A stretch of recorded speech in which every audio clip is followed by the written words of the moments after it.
గతంలో ముఖ్యమంత్రిగా పనిచేసినటువంటి జగన్మోహన్ రెడ్డి గారు ప్రజలు ఇచ్చినటువంటి తీర్పుని జీర్ణించుకోలేనటువంటి పరిస్థితుల్లో ఉన్నారనేటువంటిది ఆయన శాసనసభాధిపతికి రాసినటువంటి లేఖను బట్టి మాకు అర్థమవుతా ఉంది.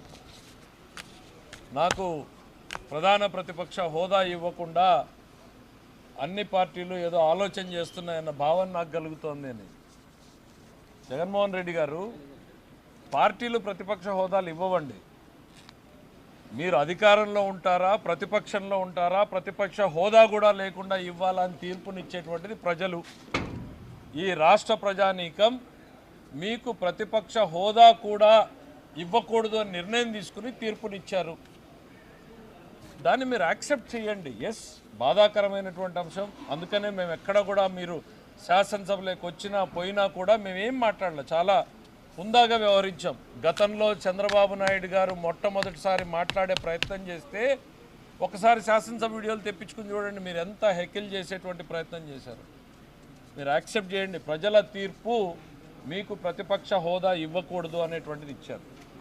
జీతాలు భత్యాలు ఇచ్చేటువంటి పెన్షన్ ప్రకారం మీకు ప్రతిపక్ష నాయకుడి హోదా వస్తుంది అనేటువంటి సలహా ఏ పెద్ద మనిషి ఇచ్చాడో. గతంలో అంతమంది సలహాదారులు పెట్టుకుని ఇక్కడ దాకా వచ్చారు. ఇప్పుడైనా మంచి సలహాదారుని పెట్టుకోండి. ఈ లేఖ రాసింది మీ సొంత ఆలోచన అయితే మీరు ఇంకొంచెం ప్రజా తీర్పుని ఆమోదించే స్థితికి రావాలి అని నేను కోరుకుంటున్నా. ఇది మీకు ఏ సలహాదారుడు ఇచ్చిందైతే మాత్రం మీ భవిష్యత్తు ఎట్లుండబోతుందో మాకు అర్థమైపోయింది. ఆ సలహాదారులతో ఇక్కడికి వచ్చారు, ఈ సలహాదారుడితో మీరు ఎక్కడికి పోతారనేటువంటిది మాకు అర్థమవుతోంది. సారీ జగన్మోహన్ రెడ్డి గారు, మీరు ఎప్పుడు ఎక్సైజ్ బుక్స్ లేకపోతే ఇసుక అకౌంట్ బుక్స్ కాదు చూడాల్సింది. అప్పుడప్పుడు assembly rules book, parliamentary practices మీద కౌలన్ షక్దర్ బుక్ కూడా చూడండి, అర్థమైతే. ఇది సాంప్రదాయం కాదండి.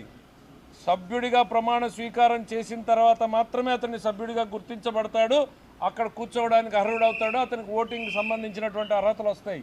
ఇది సాంప్రదాయం కాదు. మీ మొట్టమొదటి లేఖలో మొదటి లైన్లోనే మీ ఆలోచనలో తప్పు ఎట్లా ఉంది అనేటువంటిది అర్థమవుతోంది. కానీ మీరు ప్రతిపక్ష నాయకుడు కాదే. ఇక్కడ ప్రతిపక్షంలో ఉన్నటువంటి పార్టీకి సంబంధించినటువంటి నాయకుడు మీరంతే. ఫ్లోర్ లీడర్ అంటారు మిమ్మల్ని, పార్లమెంట్లో గ్రూప్ లీడర్ అంటారు, శాసనసభలో మనం ఫ్లోర్ లీడర్ అంటాం.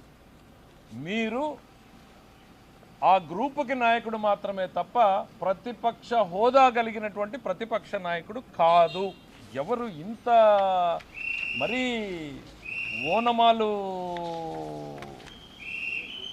కూడా చూసుకోకుండా ఎట్లా మీ చేత ఈ లేఖ రాయించారో మీకు వచ్చిన ఆలోచన నాకు అర్థం కాదు.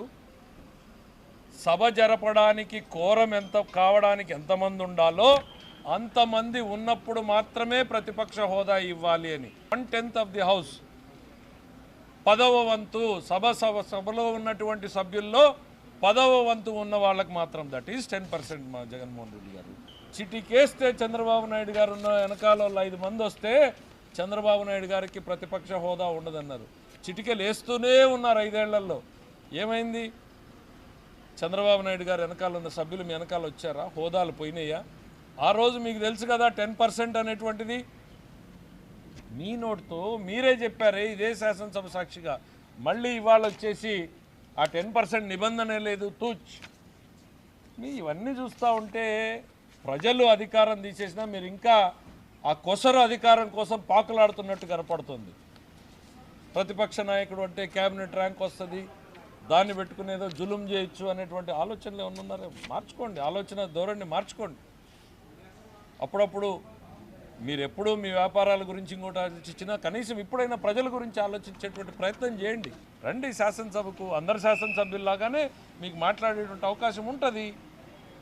ఎందుకు మీరు ప్రతిపక్ష హోదా కావాలి, నేనేదో ప్రజా సమస్యలు ఇప్పుడు గుర్తుకొచ్చినాయా మీకు? ప్రతిపక్ష హోదాకు రావడానికి ఖచ్చితంగా మీకు 10 సంవత్సరాలు పడుతుంది. మళ్ళీ ఫ్యూచర్లో రేపు నెక్స్ట్ 2029లో కూడా.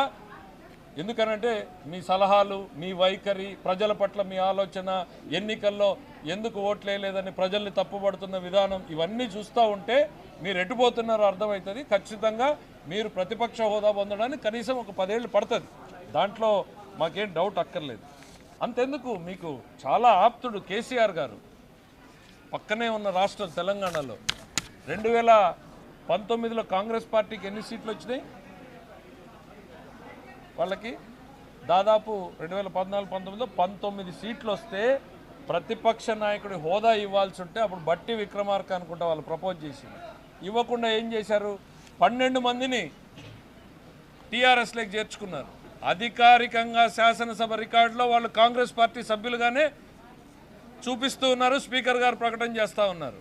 కానీ మెజారిటీ ఉన్న వాళ్ళకి ప్రతిపక్ష నాయకుడి హోదా కూడా ఇవ్వలేదు. మీ మిత్రుడు. మేము అట్లాంటి నెగిటివ్ సాంప్రదాయాలకి మేము పోం.